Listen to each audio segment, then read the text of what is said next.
The first thing I heard was the crash, a sharp, piercing sound of glass shattering against the pristine kitchen tiles. Then came the scream, my daughter's voice.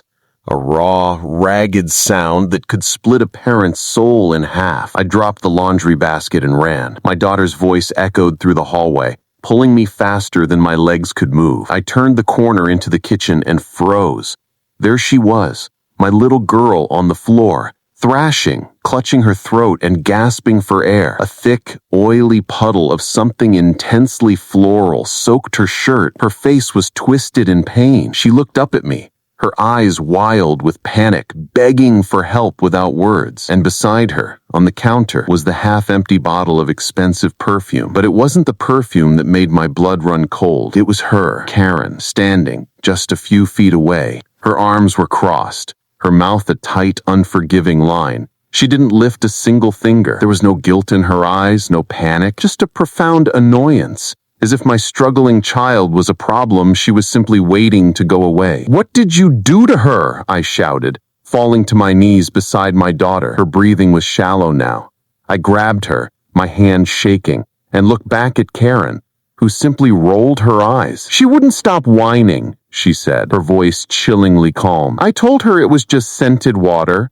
A little lesson never hurt anyone." "A lesson?" My baby was choking, and this woman was calling it a lesson? I didn't wait to hear more. I rushed to the car, dialing 911 with one hand while holding my daughter with the other. The ER doctor later told us we were lucky. 10 more minutes, and her airway might have closed completely. The chemicals in that perfume weren't just toxic, they were deliberate. That night, I sat by her hospital bed, shaking with a rage so deep it felt like it could burn the world down. Karen had always been cruel. The anonymous letters under our door, the shouting over the fence, the way she stared at my daughter as if she didn't belong. But this was different. This was evil. I called my husband. He didn't say much, just asked one question. "Are you sure it was her?" "Yes," I said, without a shred of hesitation. He didn't say goodbye, just hung up. I knew what that meant. You see, my husband isn't just a dad. He's a federal agent, FBI. And when someone hurts his family, he doesn't make threats. He knocks on doors. And that night, Karen's door was next. We had moved into that neighborhood with the kind of naive hope that only young families carry. It was supposed to be our fresh start. A quiet suburban street with manicured lawns and wide sidewalks, the kind of place where kids rode bikes until sunset, and neighbors waved from their porches with coffee mugs. For years we had lived in the city, where sirens replaced birdsong and sleep was a luxury. This felt like peace. My daughter Lily was 6 at the time. Bright-eyed, curious, and impossibly sweet. She sketched her dreams in drawings, flowers, clouds, and strange fairies that lived in backyard trees. My husband Alex had just taken a field office reassignment with the Bureau. His job still carried weight, but the promise of a slower pace gave us all something to breathe for. Then we met Karen. She lived directly across the street. Tall, lean, and always too aware of what everyone else was doing. She wore perfection like a weapon. At first, it was just odd glances. Then came the notes, slipped under our door, typed complaints with no signature. "Your daughter leaves her bike on the sidewalk. Children should not run barefoot on common lawns. It lowers property value." Each one was colder than the last.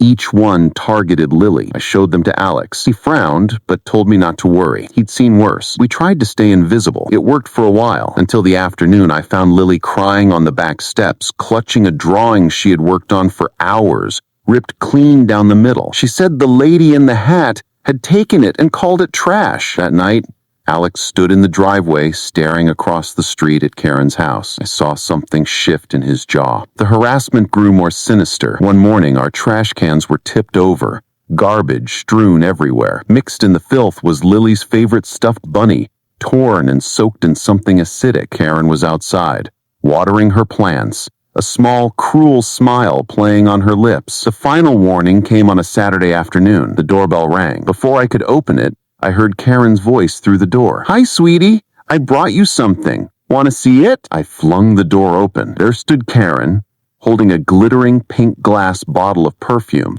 "It's a small gift. I thought it might help her feel more grown up. If she acted older, she wouldn't get into so much trouble. That was the moment I knew. This wasn't petty cruelty anymore. This was obsession. And an obsession with a child is a warning sign you never ignore. I called my husband. He didn't say much, just asked one question. Are you sure it was her? Yes, I said, without a shred of hesitation. He didn't say goodbye, just hung up. I knew what that meant. You see, my husband isn't just a dad. He's a federal agent, FBI. And when someone hurts his family, he doesn't make threats. He knocks on doors. And that night, Karen's door was next. As dawn broke the next day, a black car pulled up silently in front of Karen's house. Alex stepped out. He was not my husband then, not Lily's father. He was Special Agent Alex Ross, of the Federal Bureau of Investigation. His stride was steady, his eyes locked forward. Justice had just put on a pair of boots. At exactly 6:17 a.m., he knocked. 3 sharp,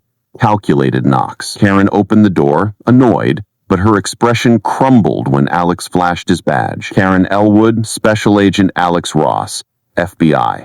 I'm here in regard to an investigation involving the attempted poisoning of a minor. I have a warrant to search these premises. Her face went pale. The powerful, untouchable woman who ruled the neighborhood was now cornered. As neighbors peeked from their windows, federal agents entered her home. From her kitchen table, they recovered a notebook filled with pages of obsessive notes about Lily. Her schedule, favorite colors, her snacks, cataloged like a threat profile. They found her computer with a browser history that included the search query, "How to make a child sick without leaving obvious symptoms." Karen was taken into custody that morning. The official charges were filed within hours: aggravated assault of a minor, child endangerment, and premeditated harm with intent to injure.